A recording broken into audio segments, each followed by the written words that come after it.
everybody for tuning in again to another episode of the Hood Paralegal Podcast. It's your boy Corey. And once again, man, thank everybody for all the support, the likes, shares, and everything, and all the support, period, man. This episode is a cruel and unusual punishment where we're going to be talking about the prison conditions and all the injustice going on. And this episode, we're going to be focusing on this lawsuit for inadequate care at Waupun Prison, Green Bay, and there's a lot of injustice. An overview of what's going on and what we got to do. It's been this week too because there's been a lot of suicides and stuff like that with lack of mental health care. So let me dive in. Now, it says a class action lawsuit has been filed that includes nearly a dozen named prisoners at the Waupun Correctional Institution, claiming that prison officials have not adequately provided proper health care to prisoners amid the ongoing lockdown that's been in play for 7 months. Now, the attorney, Lonnie Story, stated that the prisoners are subject to cruel and unusual punishment and confinement and are at risk of pain and suffering, including death. And the Department of Corrections is in violation of its own policies, as usual, and the Eighth Amendment, which protects from cruel and unusual punishment, and they're consistently violating this. Now, this suit alleges that the medical, mental, and dental care at the Waupun Prison in Dodge County is grossly inadequate, and the conditions of the lockdown has contributed to the ongoing mental and physical decline of prisoners. Now, a prisoner named Patrick Korkowski, he's a prisoner and he's been there since June 27th, said that he spent his first 4 months at Waupun with severe constant oral pain after a nerve root in his mouth became exposed when the tooth decayed, and the tooth was ultimately removed in September, but he developed an infection that wasn't addressed for several weeks according to the suit.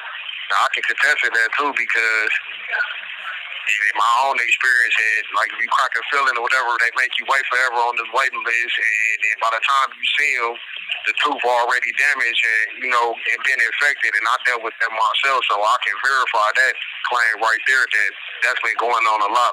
And they blame everything on the short staff. Now, another inmate by the name of John Anderson, a 62-year-old prisoner, said he was diagnosed with a severe medical eye condition in May, and that the health services unit at Waupun denied him optical service due to the lockdown.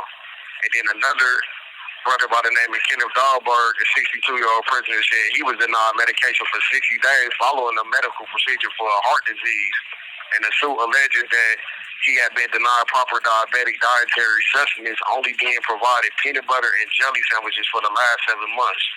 Then we got another prisoner by the name of Edgar Salinas, Lil, who's 36 years old, said he suffered from migraine headaches, which he received regular and routine treatment shots at the University of Wisconsin-Madison. But however, since COVID lockdown, the prison canceled his appointments, and they have now resumed, which is regular recurrence. And this suit alleges that the dental wait list has reached 18 months long. And then one brother with gastrointestinal issues had his medical order meals canceled that the lawsuit states, and then one prisoner reported finding rat feces in his food. That's horrible. And then another prisoner waited 5 days before being evaluated after reporting severe chest pains and difficulty breathing. Now, due to the lack of recreation time, increased isolation in Fort Dodge, the lockdown has resulted in unhealthy habits for many prisoners. It has caused mental damage, too. Now, the brothers report that they are often told by the officials to be patient, it's all in their head, or to pray to be cured, which is blasphemy. And then the suit alleges that the healthcare request forms are often being denied by the prison staff, and responses can take months. Now, that's horrible right there, and the policy clearly states that they're supposed to respond to your medical claims. If it's emergency, I think they got 24 hours, but within 3 to 7 days, at least minimum 3 days.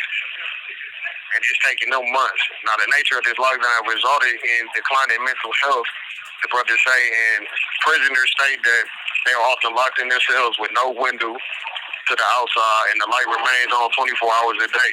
Now, some report mental deterioration and chronic sleep deprivation. Now, Waupun Correctional Institution, that opened up in Wisconsin in 1848. This facility is the oldest prison in the state and has many conditions of the past, such as no air conditioner in the cell hall. this lockdown has exacerbated the conditions, removing human interaction like all communal calls other than properly placed attorney calls may be monitored and recorded. And they have this lockdown has canceled their in-person visits. Now, some of the incidents of self-harm and suicide. Now, the nature of this lockdown, which is referred to by the prison officials as a state, they call it modified movement, and it's caused prisoners with severe mental issues to inflict self-harm or attempt suicide. And now a group of advocates and relatives of the prisoners protested. They've been protesting all this week, and among the speakers was Carolyn Hayes, who said she had seen a decline in her son's mental health. Jonathan Hayes, who is a 27-year-old prisoner at the facility. Other prisoners have attempted suicide or died by suicide during this lockdown. And this suit alleges one prisoner has attempted suicide 4 times due to the lack of sunlight and inability to go outside. And I think they had about 3, within the last couple of months, 3 suicides altogether. And in September, the Milwaukee Journal-Sentinel reported a 60-year-old Dean Hoffman who died by suicide while in solitary confinement at Waupun in June.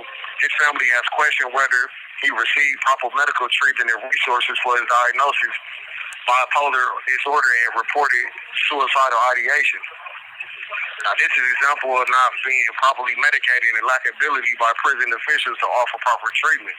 And in early October, it was reported that Tyshawn Lemons, 30, also died at Waupun. The cause and manner of death is still under investigation. And this lawsuit named DOC as the defendant as well as prison officials. Secretary Kevin Carr, the Deputy Secretary for the DOC, and Assistant Deputy Secretary Melissa Roberts and Waupun Warden Randall Health. In this suit, the story points to Waupun purpose statements, which states the purpose of the prison is to provide inmates, staff, and public with a safe and secure institution while encouraging positive growth and enabling inmates to successfully re-enter society, which they actually truly contradict all the time. And this story argues the conditions of the lockdown violates the prisoner's constitutional rights. Now, Kevin Hoffman, the Deputy Director of Communications with the DOC, declined to comment, citing pending litigation. But the officials point to lack of staffing, which is their go-to excuse. They've been blaming the short staffing since the pandemic. If that's the case, then release people. Stop locking people up for petty crimes, revocation, and stuff of that nature, and implement programs where you get people released. They got this truth and sentencing, and it's their fault. Now their problem's coming back to bite them. You know what I'm saying? This is horrible. And Waupun is the most understaffed Wisconsin state prison with the 53% vacancy rate, according to the recent data. And as a whole, the state prison system has a vacancy rate of 32%. On top of that, Waupun is overpopulated. And as of October 13th, Waupun houses 1,005 individuals, exceeding the capacity, which is of 882. And the suit argues that prison officials also employ insufficient healthcare staff. There is a lack of sufficient physicians, psychiatrists, dentists, and nurses in the prison system, the suit states. The suit seeks to change prison policies addressing staff and healthcare, emergency response, medication, conditions, and more. And they are also asking for damages. Now, this is a prime example of just the injustice that we deal with on a daily.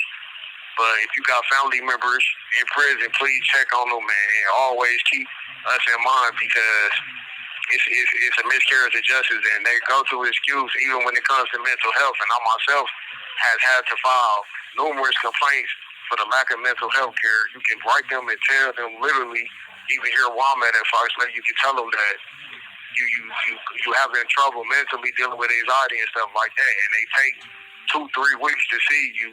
They send you a slip back saying you scheduled for an appointment, but you don't see them for a month and a half. You know what I'm saying? And that's horrible. And they blame everything on short staff, which is not our fault. We in their care, they have a duty to us, and they're clearly not fulfilling their duty. 1 minute remaining. I thank y'all for tuning in, man. Just keep everybody in prayer, man. And if you got family members locked up, check on them, and we need y'all out there to be a voice for us, too, and speak on these injustices, man, because it's not right, and people is dying, and brothers are suicidal, and, man, this mental health thing is real, and physical health being ignored, too.